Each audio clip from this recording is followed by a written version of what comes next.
बड़ी ही रोचक है मल्लिकार्जुन ज्योतिर्लिंग से जुड़ी पौराणिक कथा। भगवान शिव को भोलेनाथ कहा जाता है। मान्यताओं के मुताबिक भगवान शिव एक लोटे जल से ही प्रसन्न हो जाते हैं और अपने भक्तों की सभी मनोकामनाओं की पूर्ति करते हैं। आज की इस वीडियो में हम जानेंगे भगवान शिव के एक और ज्योतिर्लिंग मल्लिकार्जुन के बारे में।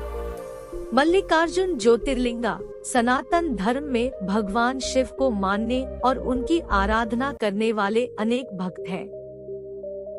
मान्यताओं के मुताबिक भगवान शिव की श्रद्धा भाव के साथ पूजा करने से सभी पापों से मुक्ति मिलती है और व्यक्ति को मोक्ष प्राप्त होता है। भारतवर्ष में भगवान शिव के मुख्य रूप से 12 ज्योतिर्लिंग हैं, जो देश के कोने कोने में भव्य मंदिरों के रूप में स्थापित है। भगवान शिव के इन 12 ज्योतिर्लिंगों का अपना एक अलग महत्व है। इन ज्योतिर्लिंगों के दर्शन करने के लिए भारतवर्ष के कोने कोने से श्रद्धालु आते हैं। इन्हीं ज्योतिर्लिंगों में से एक है मल्लिकार्जुन ज्योतिर्लिंग, जिसके बारे में अधिक जानकारी दे रहे हैं। मल्लिकार्जुन ज्योतिर्लिंग का महत्व। मल्लिकार्जुन ज्योतिर्लिंग भगवान शिव का एक प्रसिद्ध ज्योतिर्लिंग है। यह ज्योतिर्लिंग आंध्र प्रदेश में कृष्णा नदी के तट पर स्थित है। भारतवर्ष में इस ज्योतिर्लिंग को दक्षिण भारत का कैलाश भी कहा गया है। मान्यताओं के अनुसार इसके दर्शन मात्र से ही सभी लोगों की मनोकामनाएं पूर्ण हो जाती है। हिंदू धर्म पुराणों में बताया गया है कि मल्लिका अर्जुन ज्योतिर्लिंग में भगवान शिव और माता पार्वती की संयुक्त रूप से दिव्य ज्योतियां विराजमान है। हिंदू धर्म में मल्लिकार्जुन ज्योतिर्लिंग को बहुत ही पवित्र ज्योतिर्लिंग माना गया है।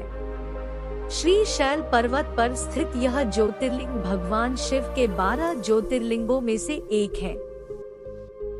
ऐसा माना जाता है कि इस पर्वत पर जो भी व्यक्ति भगवान भोलेनाथ की पूजा करता है, उसे अश्वमेध यज्ञ के बराबर फल प्राप्त होता है और उसकी सभी मनोकामनाएं शीघ्र ही पूरी हो जाती है।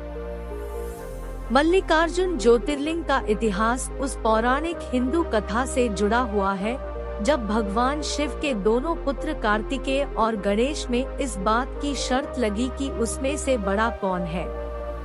भगवान कार्तिकेय का मानना था कि वे भगवान गणेश से बड़े हैं, जबकि गणेश जी कहते थे कि वह कार्तिकेय से बड़े हैं।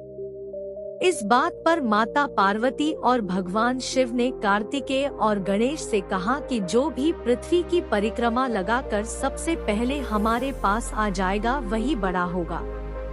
इस बात को सुनकर कार्तिकेय अपनी सवारी मोर पर बैठकर पृथ्वी की परिक्रमा करने निकल गए। लेकिन चूहे की सवारी करने वाले भगवान गणेश के लिए यह काम मुश्किल था। भगवान गणेश बुद्धि के दाता माने जाते हैं, इसलिए उन्होंने अपनी बुद्धि का उपयोग किया और माता पार्वती और पिता शिव की 7 बार परिक्रमा की। इस तरह उन्हें पृथ्वी की परिक्रमा से प्राप्त होने वाले फल के अधिकारी बन गए। जब कार्तिकेय पृथ्वी की परिक्रमा कर वापस आए, तब यह सब देखकर चौंक गए।